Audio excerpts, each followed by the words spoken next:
What would you do if you came home from work, and your husband's mistress opened the gate and told you don't live here anymore? The sun had begun its slow crawl toward the horizon, casting a golden hue over the rooftops of Unity Estate.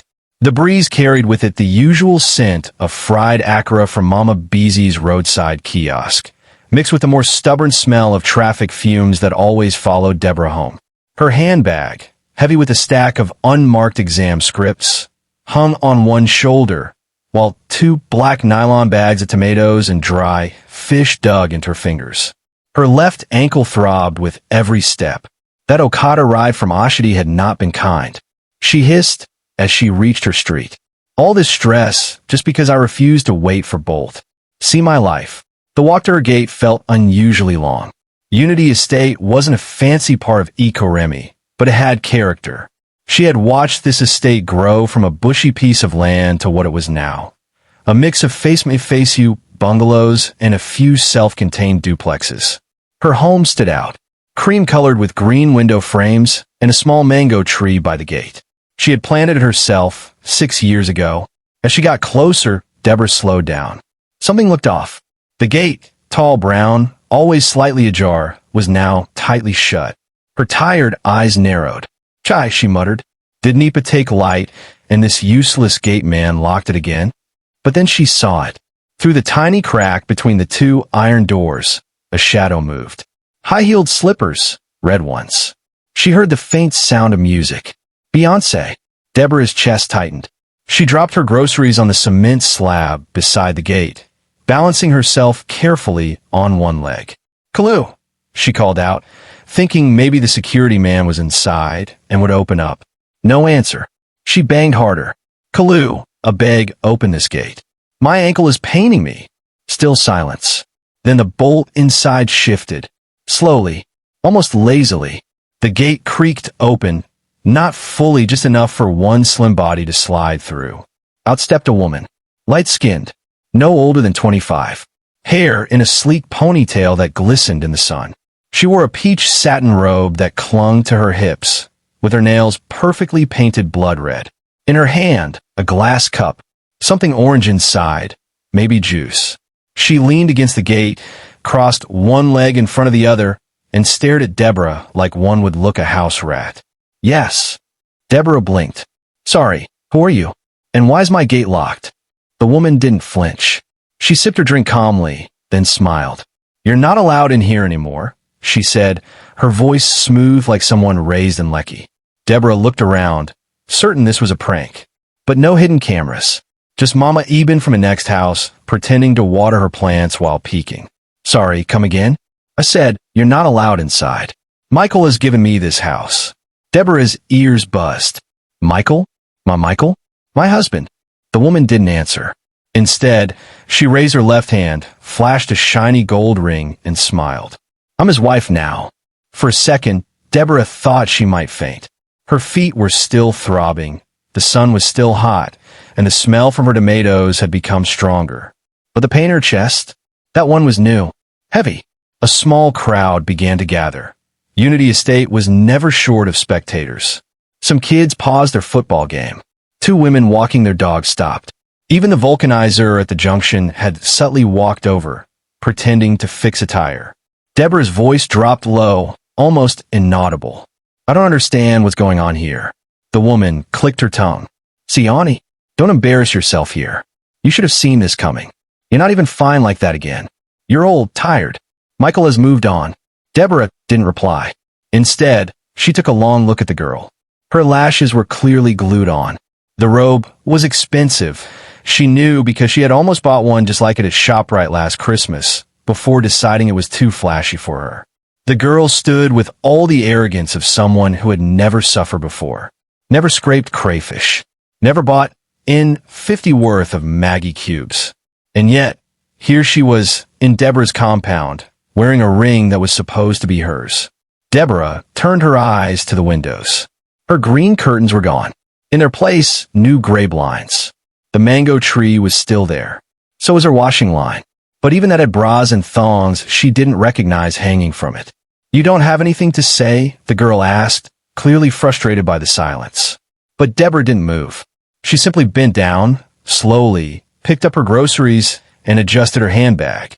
Then she looked the woman dead in the eye. "What's your name?" she asked softly. The woman hesitated, then replied with a smirk. "Vanessa." "Okay, Vanessa," Deborah said. "No problem. Let me just make one call." Then she walked away. The estate buzzed that evening. Word spread faster than mosquito bites in rainy season. Some said Michael had traveled to Dubai and married the girl there. Others said Deborah had been barren for years and Michael was finally ready for real children. Some even swore Vanessa was pregnant. The only thing they all agreed on? Deborah did not shout. Not once. She didn't throw stone. She didn't even curse. She simply walked to the nearest kiki, climbed in, and left. Vanessa sat back in the parlor that night, legs stretched on the throw pillow, her new iPhone on speaker. The air smelled like coconut body butter and fried chicken. "She didn't even fight me," she said to her friend on the phone, laughing. "Just walked away like one harmless rat." Her friend giggled. "You sure say she no day plan anything for back." "A beg," Vanessa said, waving it off. "All these old women and their church mind. What can she do? The house is already mine." She sipped her drink. A gentle knock at the bedroom door interrupted her. Kalu peeked in. "Madam, the small boy that sells gala, say, Madam Deborah Day call you from Junction." Vanessa frowned. She should go and call police. "Am I the estate security?" She turned back to her phone. "That woman is finished. Michael, don't even talk to her again. He said she's too dull. No fun. Can you imagine a teacher trying to flex like a big woman?" Meanwhile, in a kiki headed towards Ogadu, Deborah sat quietly, her phone pressed to her ear. "Hello, Fola," she said. A pause. "Yes, it's Deborah. Please, I need you to find out something for me. Anything you can dig up on Vanessa." "Yes. Her full name is Vanessa Eid. She said she's my husband's wife." She swallowed hard. "Yes. Same house, oh, Unity Estate. Yes, that same one we built together." Her voice broke a little, but she straightened her back. There was no time for pity. "Just do whatever you can. I'm not shouting. I just want the truth." She ended the call and sighed. Her ankle was still swelling, but somehow her mind was racing faster than ever. Back in Unity Estate, the gossip continued. Mama Eben spoke with authority. "I told you people last month. That girl has been coming in the afternoon when Auntie Deborah is at work. I saw her one day. Her wrapper was even falling." The vulcanizer added, "Me, I day suspect him since. But see his Auntie Deborah, just stay silent. That woman, nah strong woman, oh." Teenagers whispered, adults speculated, and the gate remained locked. At exactly 9:43 p.m., Deborah limped into her sister's apartment in Ogadu. Her younger sister, Remy, opened the door with eyes wide in shock. "Jesus, what happened to your face?" "I'm fine," Deborah said, dropping her bag gently. Remy stared. "Why is your ring finger bare?" Deborah looked down. She hadn't even noticed the ring had slipped off during all the chaos. She smiled faintly. Remy stepped aside and let her in. "Sit down. I'll get eyes for your leg. But you're not going to sleep until you tell me everything."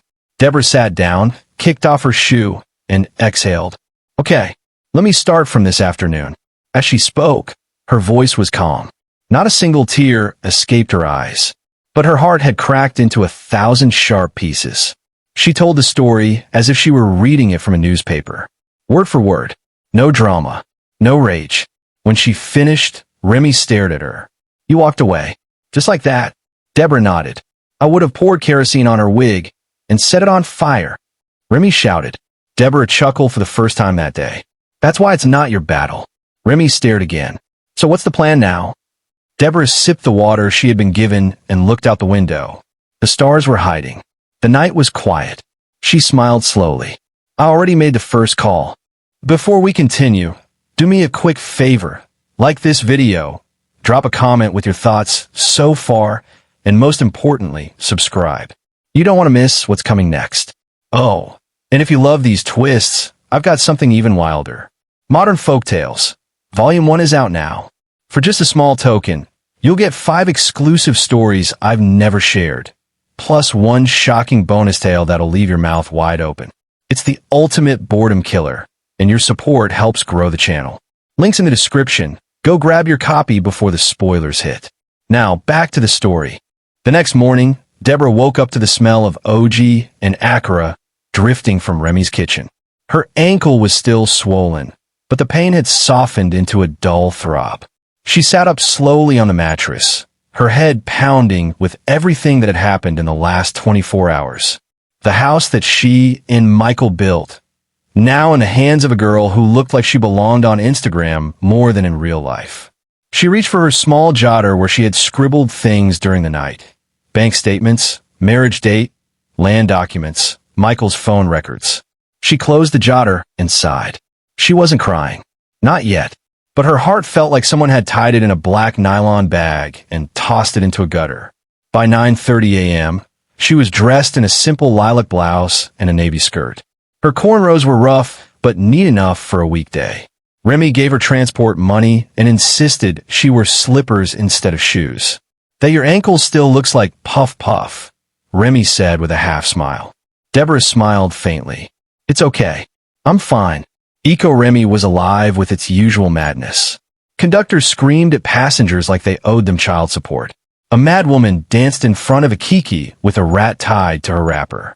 A pastor was casting demons on a loudspeaker near the roundabout. Deborah didn't even blink. Her heart was focused on one thing: answers. She arrived at the office of Femi Alade and Partners in Surelier. The law firm was small but sharp. Femi had been her friend since NYSC. He wore loud, Ankara shirts, spoke fluent sarcasm, and was smarter than he looked. The receptionist, a bubbly girl with butterfly braids, stood up when Deborah entered. Good morning, Ma. You're here to see Barrister Femi. Yes, she nodded. Please go in. He's expecting you. The office smelled of menthol and printer ink. Femi stood up as she walked in, his usual playful face immediately softening. Debbie, he said gently, you look like someone that has fought 2 lions and skipped breakfast. She chuckled dryly. I feel worse. He pulled out a chair for her. Sit and talk. From the beginning. As she spoke, her words came out slowly. She told him everything. How the gate was locked, how Vanessa wore her husband's ring, how the house was no longer hers. She told him about Michael's silence, the smug girl in satin, and the way neighbors looked at her like she was the stranger. Femi didn't interrupt. He listened, his fingers tapping slowly on the table, his face unreadable. When she was done, she leaned back and crossed her arms. He finally spoke. This is deeper than land. Deborah blinked. What do you mean? Femi turned to his computer. First things first. Let's check the property registration under Lagos State Land Registry. Give me the address again. She did. He typed fast. The screen blinked. Then he stared. Oh no. What? She asked, sitting forward. Femi looked at her. Debbie, your name is not on this document. Only Michael's. No co-ownership. No transfer history. Nothing. Just him. Her jaw dropped. That's not possible. I sold my Toyota Corolla to roof that house. I carried block with him. I paid the engineer for foundation. Femi raised both hands. I know. I believe you. But legally, this house is registered to only one person. She felt her world tilt. What about receipts? The documents I signed? I even wrote my name on one folder. Michael may have never submitted them. Or he replaced them. This is real estate fraud, Debbie. This man planned this thing. She pressed her palm to her chest. Jesus. He stood up and started pacing. We'll need to pull every financial document we can. I'll file a land ownership review. But that's not all. Deborah looked up. Femi continued. Debbie, if a man is bold enough to remove your name from property documents, you need to check what else he's using your identity for. They went to sit with Femi's contact at First Unity Bank that same afternoon. After some clearance and quiet talk, the branch manager finally leaned across the desk. There's something strange, he said. Madam Deborah's BVN was used to secure a loan. Deborah frowned. Loan? I didn't borrow anything. The man nodded. 12 million naira. Loan was approved 2 years ago. Still active. Her blood ran cold. 12 what? Femi stood up. Who signed the papers? The manager opened the scanned copy on screen. Deborah's hand flew to her mouth. There, on the screen, was her signature. Except it wasn't. She shook her head. This is forged. I swear on my mother's grave. I didn't sign that thing. Femi's eyes narrowed. That means Michael is using her BVN and forging documents in her name. Deborah looked at the manager. Please, when was the last repayment made? He clicked. Last payment? 4 months ago, just before it defaulted. Her head spun. This man is living in my house with a girl, using my name for loans? Femi exhaled. And you said he's out of town. Where exactly? I don't know, she whispered. Okay, let's go. On the way back, they stopped by a roadside buka to eat umla. Deborah hadn't tasted food since the day before. Femi was wiping his hands when his phone buzzed. He read the message and looked up slowly. Debbie, you need to see this. He handed her the phone. A scanned copy of a marriage certificate between Michael Obiora and Vanessa Eid. Location, Enugu. Date, 3 years ago. Deborah stared, her throat suddenly dry. 3 years? She whispered. Yes, Femi said softly. This is not just a girl. He's been living a double life. She clutched the edge of the plastic table. That means he married her while you were still married to him. Yes. She stood up slowly. My God. That night, Deborah returned to Remy's flat, her steps slow, her eyes blank. She dropped her bag and walked into the kitchen. She opened the fridge, closed it again, opened it. Nothing made sense. Remy entered the kitchen and saw her standing still. Debbie, are you okay? She turned to her. He married her 3 years ago. Remy's jaw dropped. Wait, what? Deborah nodded slowly. They've been building this scam for years. Not months. Years. Remy held her shoulders. Jesus Christ. Deborah smiled weakly. He took a loan in my name, removed me from the house papers, and moved another woman in, while I was marking exam scripts and frying plantain. Remy sat down on the tiled floor. This man is wicked. Deborah slowly joined her. They both sat there, two sisters, one broken heart, one silent kitchen. She whispered, I was busy fighting stubborn SS, 2 students. They were calling me Mummy Teach, and I was still defending him. Remy reached for her hand. I once gave up my promotion to help him complete that house, Deborah continued. They offered me vice principal. I said no, because Michael said we needed money for tiling. Tears finally slipped down her cheeks. He said I was his queen, his everything, and I believed him. Remy hugged her. I'm so sorry. They sat there for a long time, until the room was dark. Meanwhile, back in Unity Estate, Vanessa was supervising new furniture delivery. The old parlor set, Deborah's hard-earned leather chairs, had been moved out and replaced with creamy velvet sofas. She added a new glass center table and gold-trimmed mirrors.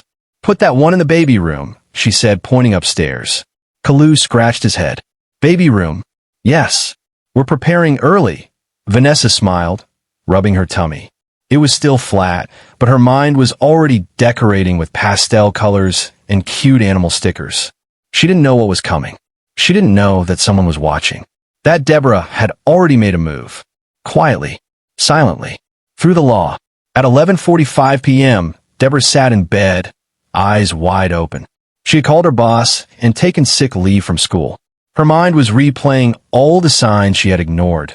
The late-night calls, the sudden business trips, the change in his password, the fake smiles. She whispered to herself, no more tears.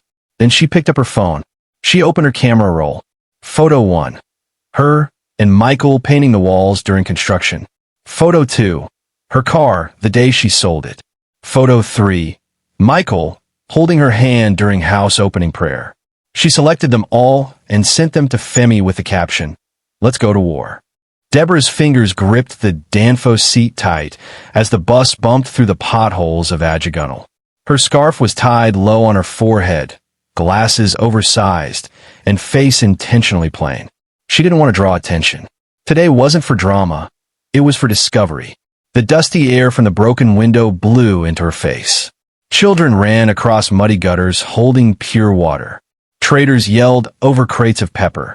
A boy hawking rubber slippers nearly bumped into a kiki.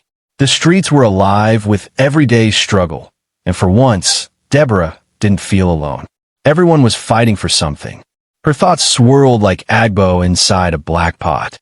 After the documents, the fake loan, and the marriage certificate, Deborah needed the truth behind Vanessa. Who was this woman who had turned her home upside down? Where did she come from? And more importantly, what else was hiding behind those lip gloss smiles? The only clue she had was a name, Mama Gloria. Remy had helped her trace Vanessa's past. Apparently, before the lashes, wigs, and estate life, Vanessa grew up right here in Ajagunal. A neighbor had confirmed it. Said her mother still lived in the same face me I face you compound, a place everyone called Victory Yard. Deborah stepped down from the danfo and adjusted her scarf. The sun was hot like sin, and the ground smelled of diesel, Acra oil, and something else she couldn't place. A small girl with braids pointed her in the right direction. "Auntie, not that black gate beside the well." "Thank you." Deborah smiled faintly and walked toward the gate. Victory Yard was quiet for a weekday. Maybe most of the tenants had gone to hustle. She knocked gently on the metal gate. After a few seconds, an elderly woman opened it. She wore a wrapper with faded roses, a t-shirt that read "God is still working," and her face was carved with years of laughter and suffering. "Yes? Who you dey find?" she asked. Deborah removed her glasses. "Good morning, Ma. I'm looking for Mama Gloria." The woman squinted. "Not me be that. I came to ask about your daughter, Vanessa." Mama Gloria's face changed. She stepped back and leaned on the wall. "Vanessa? What did she do again?" Deborah blinked. "You know me, Ma, even if you don't recognize my face. I'm Michael's wife." The silence that followed was loud. The woman's jaw moved, but no words came out. Then she opened the gate wider. "Enter. Sit down." The plastic chair in the corridor creaked under Deborah as she sat. Mama Gloria didn't say anything for a while. She went inside and returned with a bowl of cold water and a cup. "Drink small. You look like say your soul need breeze." Deborah smiled faintly. "Thank you, Ma." The woman finally Saturday, so talk to me. Deborah began slowly. "She's in my house now, wearing my ring, sleeping in my bed. She said I'm not welcome anymore." Mama Gloria inhaled deeply. "Chinique me. That girl will kill me one day." "You didn't know?" Deborah asked. "I haven't seen her in almost 2 years," Mama Gloria said, shaking her head. "Last time, she came with one Jeep and carried small bags. Gave me 20,000 and disappeared again. Said she was living large. I didn't even know who with." Deborah frowned. "She's wearing a ring. Married to my husband, Michael. But now I've seen the documents. They married 3 years ago. Secretly." Mama Gloria covered her mouth. "Jesus. Married cool. Ha." Deborah nodded. "But that's not all. I found out she lost a baby last year." "Was it for Michael?" Mama Gloria's face twisted in pain. "My daughter?" "No, it wasn't your husband. That pregnancy, it was one married man in Warri. Big man. Used to send her dollars. When the wife found out, the whole thing scattered. She came home one night bleeding. I rushed her to General Hospital. She lost it." Deborah blinked. "So this is her pattern?" Mama Gloria sighed. "Vanessa has always been like that. Sharp mouth, sharp legs. Men day fall anyhow, but she no day stay one place. Once money finish, she moves." A silence passed between them. The sound of a goat dragging nylon nearby filled the air. Then Mama Gloria added, "My daughter day do many things, my sister. She no get peace. Always chasing big life. Sometimes I wonder if not spiritual." Deborah touched her gently. "You raised her well, Ma. It's not your fault." Mama Gloria sniffled. "You came here with pain. But see me crying too. What kind of daughter disappears for 2 years and returns only to destroy another woman's home?" Both women sat there in the corridor, eyes brimming, hearts open. It was the first time Deborah allowed herself to feel deeply, to grieve, not in anger, not in bitterness, but in quiet understanding. Mama Gloria reached for her hand. "I'm sorry, my daughter. If I could undo it, I would." Deborah nodded. "We both raised something that turned against us." Later that day, back in Remy's flat, Deborah recounted everything to Helen, her church friend who didn't know how to keep water in her mouth. Helen was tall, with tribal marks, and wore Ankara gowns with matching scarves daily. If gossip was a sport, she would have been Olympic champion. She clapped her hands as she paced around Remy's sitting room. "I said it. That girl looks like homewrecker. I just didn't have her seat yet." "Helen," Remy warned, Let's be calming down. No, nah. This girl used to change men like rapper. One day it's Mr. G Day. Next week it's one footballer. Now she's claiming housewife. Deborah rubbed her forehead. Helen, please. I just need facts. Helen paused dramatically. Okay, you want real gist? One of my cousins is dating a security man that works at Unity Estate. Guess what he told me? What? Deborah and Remy chorused. Vanessa moved into that house 2 months before Michael traveled. And she told estate people she's the new madam. She even paid the security guards to collect gate passes only from her. Deborah sat up straight. That's why they didn't let me enter. Helen nodded with pride. I tell you say I sobby things. Remy leaned forward. That means this whole thing was planned. Helen smirked. Everything is jazz and deceit. Speaking of jazz, have you checked your nanny? Deborah frowned. What does this have to do with my nanny? Helen crossed her arms. Because I heard something strange. One day I visited. The nanny had this white chalk mark on her neck. When I asked her, she said it was for protection. But protection from what? Since that day, I've been suspecting her. Deborah narrowed her eyes. The nanny. Helen pulled out her phone and showed Deborah an anonymous text she had received that morning. Check the nanny. She knows everything. Deborah called Femi immediately. We need to talk to Amara, the nanny. Femi didn't argue. Bring her in. Today. By 6 p.m., Amara arrived at the law office, unsure why she had been invited. She was petite, soft-spoken, and usually wore sneakers and jeans. Her eyes darted around the room. Madam Deborah, good evening. Deborah folded her arms. Evening, Amara. Sit down. Femi sat across from her, expression calm but direct.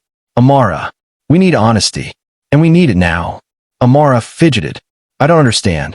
Deborah opened her bag, brought out a photo. This house. You worked there for over a year. Tell me what you know about Vanessa. Amara's face changed. Amara, Femi said, this isn't a game. If you're hiding something, you could get into legal trouble. She sighed. Okay, I didn't want to say anything before. Because I was scared. Scared of what? Deborah asked. Amara leaned forward. Madam, I was there the day Vanessa first entered that house.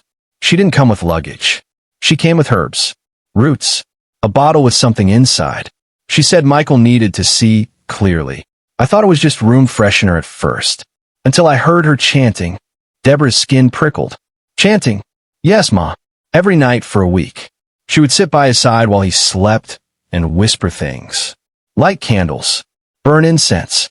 I saw her mix something in his tea once. When I asked, she said it was ginger and morena. Femi leaned back, stunned.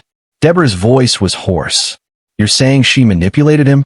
Amara pulled a small flash drive from her purse. I recorded one night. Just in case. Everyone froze. She placed the drive on the table. I didn't know who to give it to, she said. But now, I think it belongs to you. Deborah stared at the plain white ceiling of her small flat in Acadia. It was quiet, too quiet, but in a way that felt safe. No creaking staircase, no slamming gates, no fake laughs echoing through tiled hallways. Just the soft hum of the fridge and the occasional distant honk from Allen Avenue. Peace for now. She exhaled slowly, then checked her phone again. One missed call from her sister. She would call back later. Right now, she needed to catch her breath. The flat was modest. A single bedroom, a tiny kitchen, and a bathroom that always smelled of Dettol. The windows had brown curtains she got from Oshity Market, and a mattress on the floor still had nylon on one corner. It wasn't much, but it was hers. Nobody could kick her out of this one. She had rented it quietly. No estate drama, no curious neighbors. Just her, and her secret. She opened the wardrobe gently, pushed aside her few work clothes, and pulled out a faded photo. A small boy with a bright smile and round cheeks. His name was Nathan, her son, for years old, full of questions and energy. He lived with her younger sister, Adiz, in Enugu. Nobody knew about him. Not even Femi. Not even Remy. And definitely not Michael. She had hidden the pregnancy years ago. Michael was already spiraling then, hanging out late, chasing deals, flirting with danger.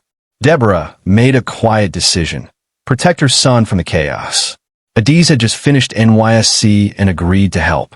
Since then, Nathan had grown up calling her Mummy Sis and only saw Deborah on rare school breaks when she visited from Lagos.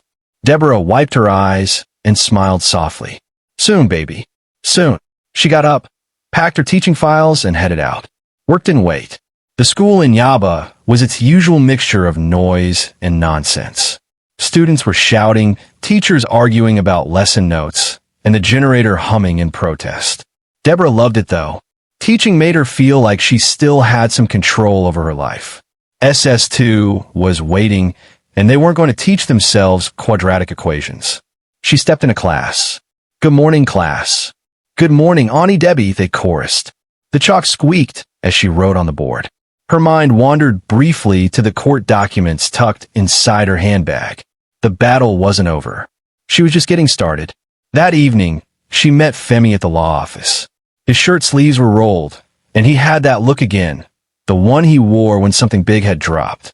Debs, he said, waving her in. Sit. You won't believe this. She sat. Talk to me. He pulled out a file and laid out a few photocopies. We traced more records. Guess what? Not only did Michael falsify the loan with your name, he also forged your signature on land papers. And there's more. Deborah folded her arms. Let me guess.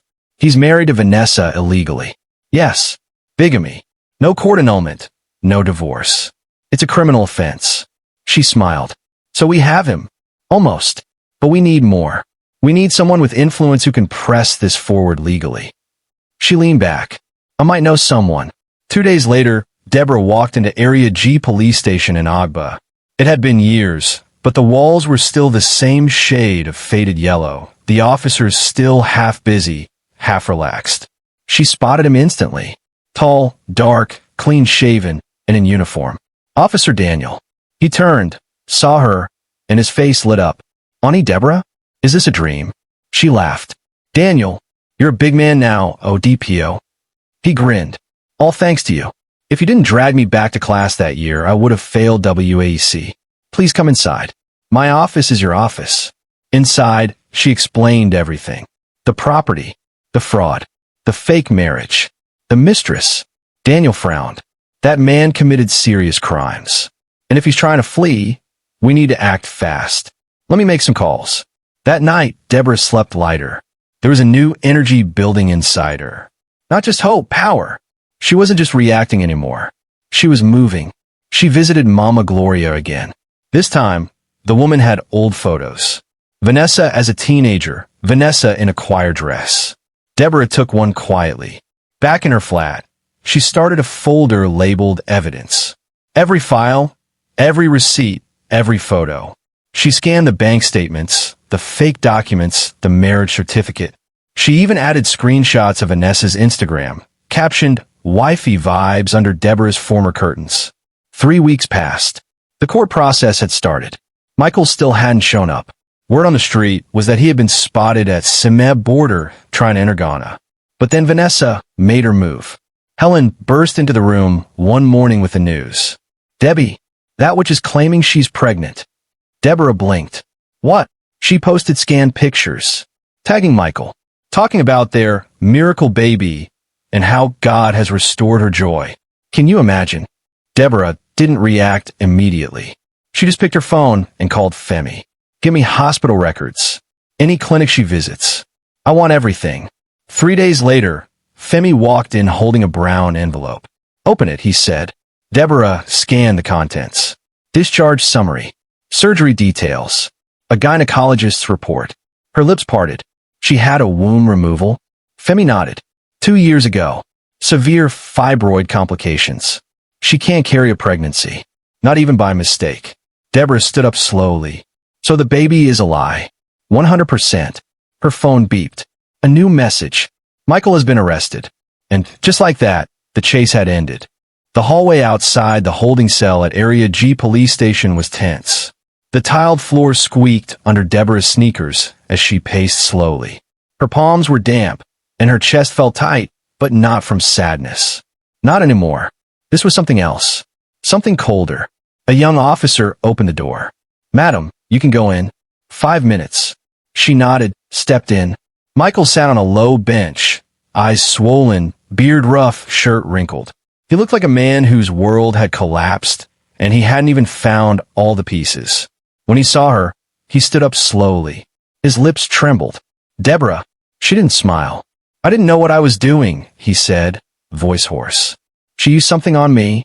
I swear to God. I started forgetting things. One time I woke up in her flat, didn't even know how I got there. I swear, it was like a fog." Deborah tilted her head slightly. "You took a loan in my name, Michael." He sat down, defeated. "I thought it was temporary." She said she could help me secure a deal in Banana Island. She acted like a real estate investor. You know how things were rough that year? I just wanted to make it.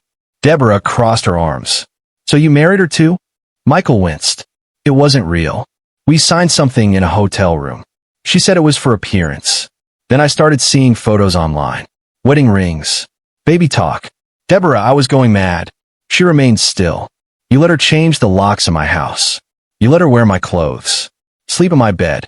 Michael covered his face with his hands. His voice broke. "I'm sorry. I thought I could fix it. But everything got worse. I lost control." Deborah walked to the door. She paused, turned slightly. "You didn't just lose control. You gave it away." She stepped out without looking back. Outside, the sun was high. Officer Daniel was waiting by the squad car, arms folded. "So?" he asked. Deborah adjusted her scarf. "He's not denying it, but he's blaming her." "Typical." Daniel chuckled dryly. "We hear that every day." "Where's Femi?" "He went to the hospital. They said Vanessa is coming to do the baby test today." Deborah raised an eyebrow. "She really brought a child?" Daniel sighed. "Brand new baby, less than a month old. She claims it's Michael's. But something smells fishy." Femi was already pacing at the hospital when Deborah arrived. The waiting room smelled like antiseptic and baby lotion. Nurses whispered behind the counter. "Deborah," he said, pulling her aside. She came in with a baby boy. Full ceremony. Even had matching ankara with the child. And the test. Swabbed. "Michael already gave his sample at the station yesterday. We should get results in 48 hours. Deborah nodded slowly. "And she's confident. That's what scares me." 2 mornings later, Deborah was sipping Lipton in her flat when Femi called. "DNA result is out. I'm on my way." She met him downstairs. He didn't even wait for her to ask. "It's not Michael's baby. Zero match." She blinked. "So who does the child belong to?" "We don't know. But not your husband." Deborah looked away. A strange cocktail of relief and disgust settled in her chest. She really went that far. Femi opened his briefcase. "That's not all. I think it's time we level the field. Show them what truth looks like." He handed her a small envelope. Inside was a single sheet, a certified birth certificate. Nathan Chidabem Adeyemi. Father, Michael Adeyemi. Mother, Deborah Adeyemi. Deborah stared at the paper. It was finally time. The press conference was set up at a small community hall in Suralere. Deborah didn't want something flashy. Just a few bloggers, illegal rep, and people who had followed the case online. Helen arrived first. Full makeup, gelly, and camera phone already rolling. "My sister, today you scatter everywhere." Daniel came next, in plain clothes but with his badge visible. Then came Adiz, carrying little Nathan in blue overalls. The boy ran to Deborah immediately. "Mummy." Deborah lifted him with shaky hands. "My baby, you remember me? You said I could start school in Lagos soon." She nodded, tears welling up. "That's right. You're coming home." Femi took the mic. "Ladies and gentlemen, we have something to clear up. There has been confusion over who truly belongs to whom. Today, the truth comes out." Deborah stood beside him, holding Nathan's hand. She spoke slowly. "This is my son, Michael's child, the only child he has. We kept him hidden because of instability in our home. But now I have nothing to hide." Gasps, flashes, voices. One blogger shouted, "What about the baby Vanessa brought?" Femi answered, "Not Michael's. DNA confirmed. She lied." Another voice, "So why would she lie?" Before Femi could respond, Deborah's phone buzzed. A message. From unknown number. "He planned this. I only helped him." She froze. Femi noticed. "What is it?" She passed him the phone silently. He read the message, brows furrowed. "She's shifting blame. Or maybe something else.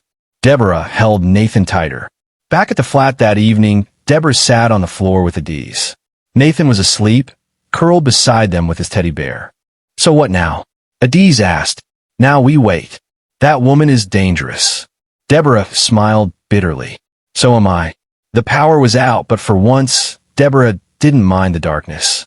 Meanwhile, at a cheap motel in Iana Apaja, Vanessa was pacing. Her hair was disheveled. Her phone buzzed nonstop.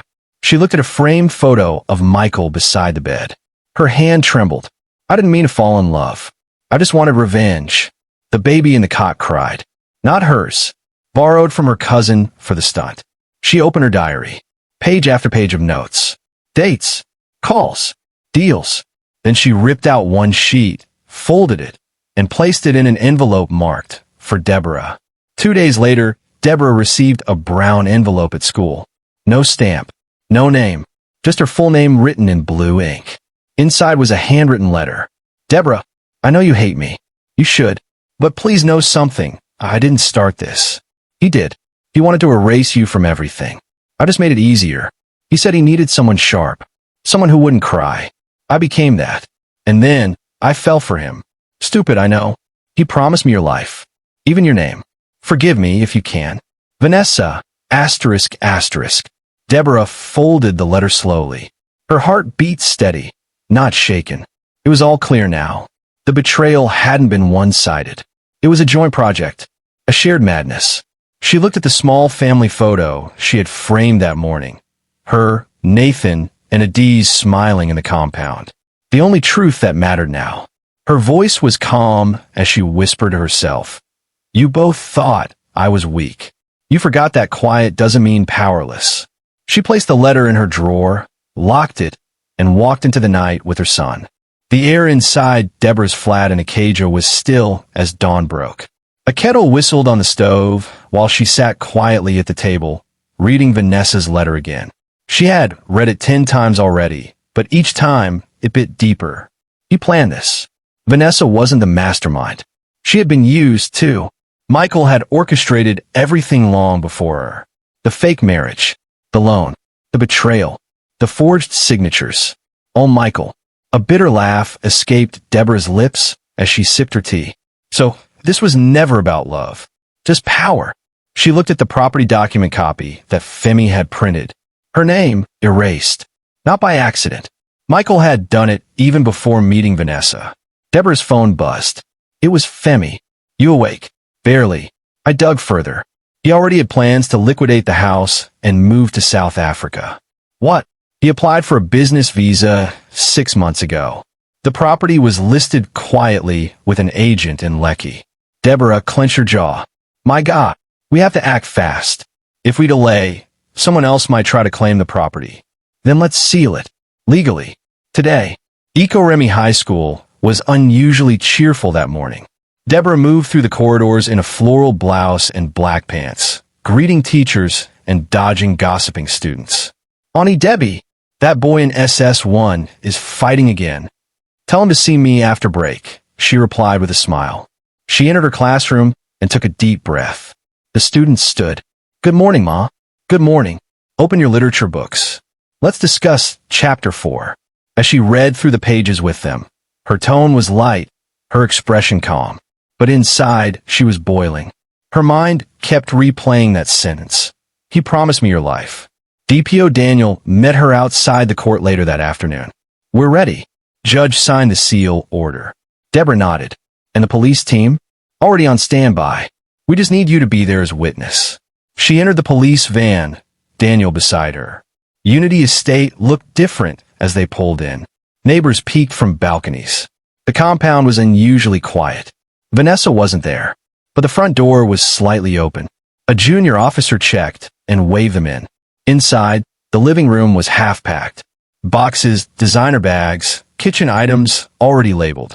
Daniel shook his head. She was planning to run. Deborah stared at the couch she once bought with her first car's money. It was now wrapped in plastic like it belonged to someone else. She watched silently as the court seal was nailed to the front door. Red tape stretched across the entrance. One officer muttered, "This house is now officially frozen." Nobody moves in or out until final ruling.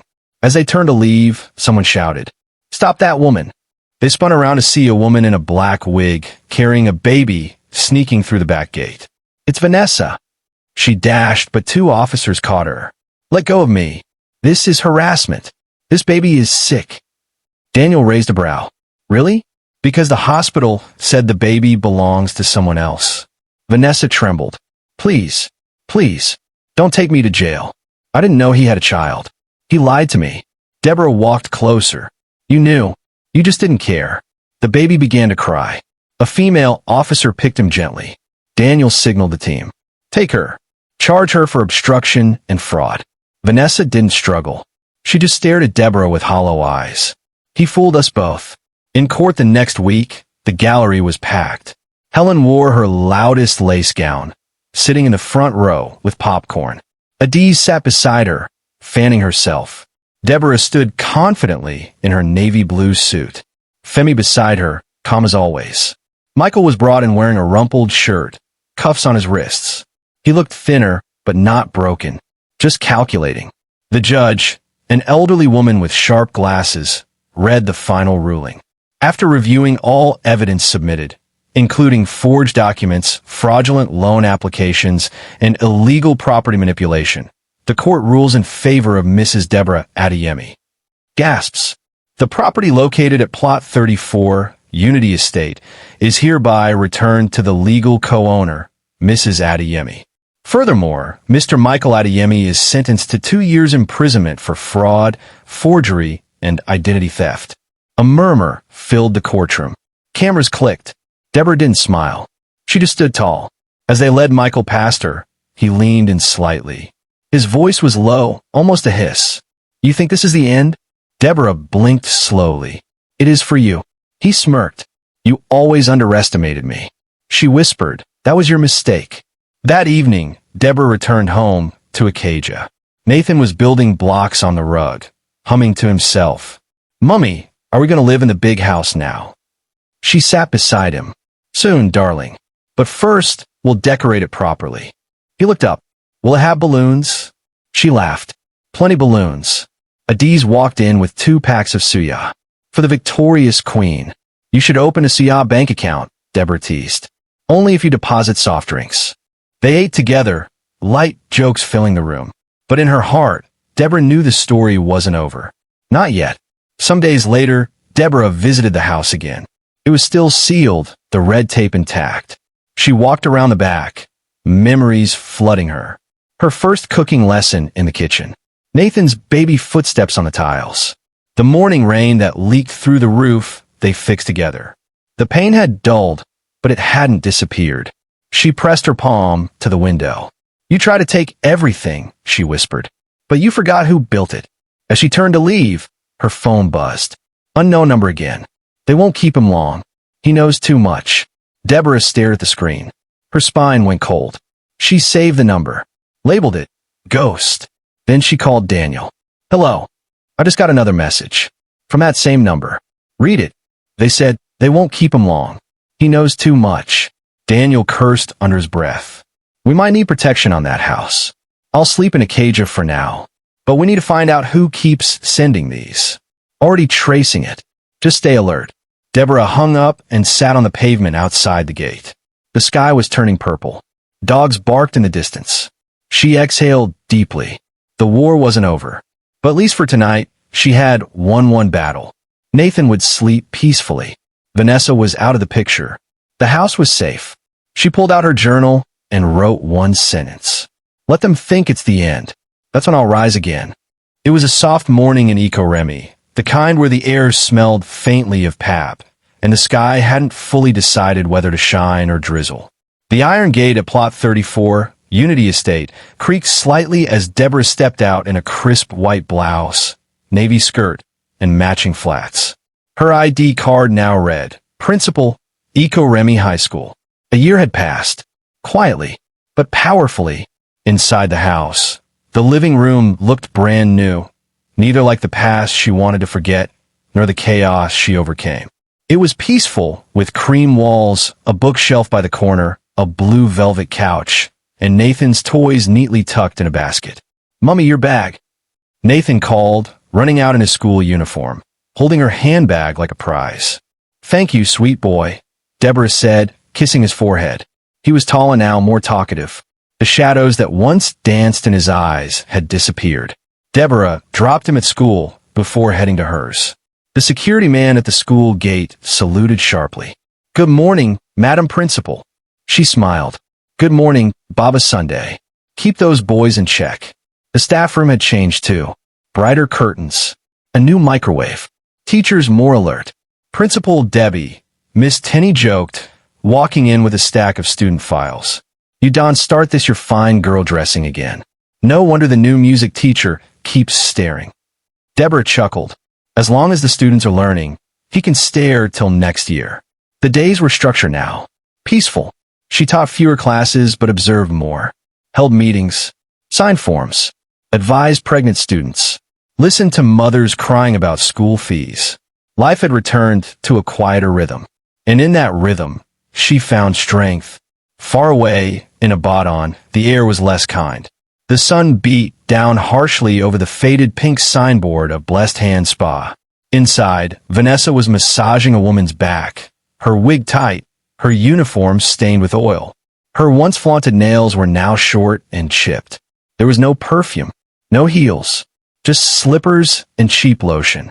Her phone buzzed, but she ignored it. Her co-workers barely spoke to her. She wasn't the glamorous new girl anymore, just another tired worker with too many secrets and no savings. That letter she sent to Deborah, it had cost her everything. Her job in Lagos, her friendships, even the fake baby had been taken by the child's real aunt. She looked at herself in the bathroom mirror and barely recognized the woman staring back. "Vanessa the Conqueror," she whispered mockingly. "Where are you now?" In a small cafe in Surelier, Michael sat with a cracked phone and a glass of warm malt. He wore a faded polo shirt and slippers. No one looked his way. No one cared. Since being released on parole for good behavior, he had bounced between friends' couches and cheap guest houses. Nobody wanted to associate with him anymore. Even his sister refused to pick his calls. His cousins blocked him. Clients had heard the story. Some even watched it unfold on Instagram blogs. He had thought prison would be the punishment. But this loneliness, it was worse. He checked his account balance, 7,320 Nigerian nairas. He rubbed his temple. God, what did I go wrong? He knew. He just didn't want to admit it. Back in Unity Estate, Deborah curled into her couch after dinner, a cup of warm cocoa in hand, while Nathan watched cartoons. She picked up her brown leather journal and opened to a fresh page. The soft scratch of her pen filled the room. Today, the silence felt louder than ever. But not in a bad way. Not empty. Just full of peace. I used to think I had to scream to be heard. Now I know my silence was my weapon. Nathan climbed beside her and leaned on her shoulder. "Mummy." "Yes, love." "That girl in school said her mummy shouted when her daddy cheated. She asked if you shouted like that." Deborah smiled gently. "No, I didn't." "Why?" She stroked his hair. "Because shouting entertains your enemies. Silence confuses them." Nathan nodded like he understood, even if he didn't fully. Later that week, at school, a JS3 student approached Deborah during break. She was tiny, bright-eyed, always asking questions. "Auntie, I watched one Nollywood film, and the woman broke her husband's windscreen. Did you break anything when Uncle cheated?"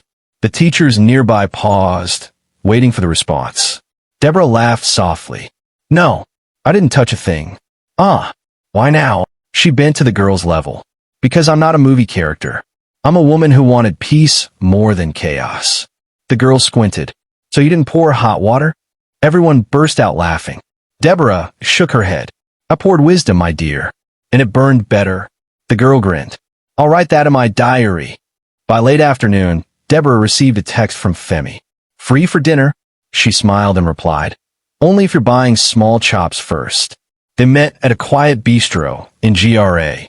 He wore a gray blazer over jeans, still as sharp and calm as always. "You're glowing," he said, pulling out her chair. "That's cocoa and principalship," she teased. He laughed. "And maybe a certain handsome lawyer?" She raised a brow. "Debatable." They talked for hours about Nathan, about the case that changed everything, about dreams of opening a reading center for teenage girls. You've rebuilt everything from scratch, Femi said, holding her hand gently. That's rare. Deborah looked into his eyes. I didn't rebuild it alone. He nodded. But you chose the bricks. As they walked out, a young couple recognized her. The woman whispered loudly. That's her. That's the woman from the house story. Deborah heard it, but kept walking. She wasn't interested in applause. Her reward was her peace. Femi noticed and smiled. You've become a legend. I just became quiet, she replied. They stood by her car under the dim lights. He leaned closer. Can I officially ask you out now? No more court cases. No more baby mamas. Just us. Slowly. Deborah tilted her head. I'll allow it. Slowly. He kissed her forehead. Nothing rushed. Nothing loud. Just soft. Back home, Deborah tucked Nathan into bed. He asked, Can Femi come for movie night? Maybe next week, she replied. Can you bring popcorn? He's already informed, she teased. She sat by the window with her journal and wrote. The last laugh wasn't loud. It was silent. It echoed in the peace I feel now. In the strength I didn't know I had. In the joy of waking up every day with no secrets to hide, no lies to uncover. I survived. But more than that, I rose. She closed the book, switched off the light, and lay down beside Nathan. Outside, the wind whispered through the trees. No chaos, no shouting, no threats, just silence. And in that silence, Deborah finally found her freedom. Moral lesson: true strength doesn't always have to be loud or aggressive. Sometimes, the most powerful weapon is silence. The quiet confidence that comes from knowing your worth, standing firm in your truth, and letting your actions speak louder than words. Life will throw challenges your way, and people might try to bring you down, but remember, you can rise above it all with grace, patience, and resilience. Trust in your journey, because the hardest battles often lead to the most rewarding victories. Keep your head high and let your peace be your power. If you found this story engaging, don't just watch. Be part of the journey. Hit the like button to show your support, drop a comment to share your thoughts, and most importantly, subscribe so you never miss another powerful story. And if you know someone who would enjoy these twists, share this with them, friends, family, colleagues. Oh, and if you're craving more exclusive, never-before-seen stories, Modern Folktales, Volume 1 is waiting for you. It's only a small token for 5 never-shared tales and a shocking bonus you won't forget. Links in the description. Grab your copy before the spoilers get out. Your support helps grow the channel.